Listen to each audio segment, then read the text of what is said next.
প্ৰেমে নামানে বয়সৰ সীমা প্ৰেমে মাথো জানে প্ৰেমৰ ঠিকনা প্ৰেম মানে ভয়ংকৰ প্ৰেম প্ৰেমিক 7 সন্তানৰ পিতৃ নাম আবু হানিফা প্ৰেমিকা 4 সন্তানৰ মাতৃ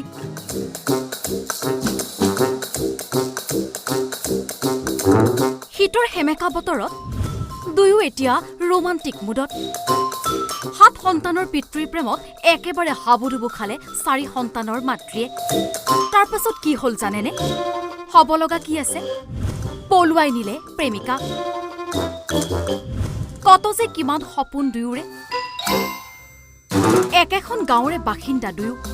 চকুৰ হল মিলন হৃদয়ৰ হল কানেকশ্যন কেতিয়াবা বাহিৰত কেতিয়াবা ঘৰৰ ভিতৰত মুঠতে ৰোমান্টিক লাভ ষ্টৰী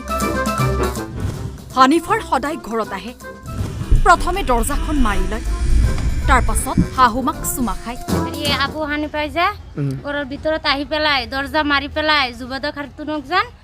অভদ্ৰ কাম কৰিছে কিস্তিস খাইছে অভদ্ৰ কাম কৰিছে পাছতে মই গৈ পেলাই ঘৰত চাইছো হি ল'ৰা দুটাই চাইছে বোৱাৰী এটা আছে বোৱাৰীও চাইছে মানে ওপৰত উঠি পেলাই এনেকে শুনিলেনে এইগৰাকী হৈছে প্ৰেমিকাৰ বোৱাৰীয়েকৰ ভাষ্য শুনি আপোনাৰো হয়তো হাঁহি উঠিছে পুনৰ শুনক এইগৰাকীৰ ভাষ্য আমার বড়ি এটাই করে বিয়াটা উচিত তো খালি এটাই দিই কু ঘটনা খালি দিই তাও মাসে উচিত বিচার করেন না কইলে আর 200 বিয়া খারাপ কাম করে ডেলি এটাই করে আমার হরু তো বিচার দিলে হরু কোনো উচিত বিচার করে না যে ওগুলো দেখি বিচার নামা শুনিলেনে কি যে দিনকাল আহিল নহয় শাহুৱেকৰ প্ৰেমৰ গাথা বৰ্ণনা কৰিব লগা হৈছে বোৱাৰীয়েকে এইবাৰ চাওক এইগৰাকী ব্যক্তিলৈ নাৰ্ভাছ হৈছে নহবনো কিয়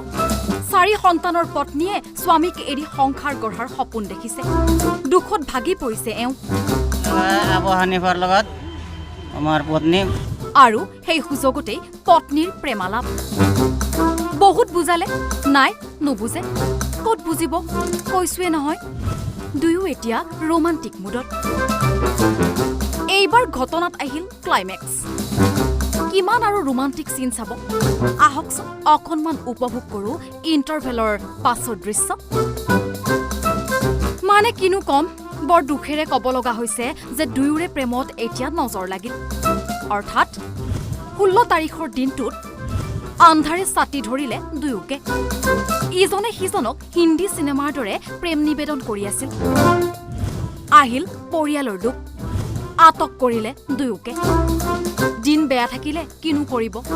ইফালে আকৌ বোৱাৰীয়েকে ক্ষমা খুজিছে কিয় জানেনে শহুৰ হানিফাক মুকলি কৰিবলৈ আচৰিত সঁচাকৈ আচৰিত সমাজখন যে কোন দিশে গতি কৰিছে মানে কথাটো হল সংসাৰ বাদ দিয়ক প্ৰেম হে মেইন ঘটনা সন্দৰ্ভত মহিলাগৰাকীৰ স্বামীয়ে দাখিল কৰিছে এজাহাৰ আৰু বৰ্তমান অব্যাহত আছে তদন্ত এতিয়া আপুনিয়ে কওকচোন প্ৰেমৰ বাবে টোটেল 11টা সন্তানৰ ভৱিষ্যত কি হ'ব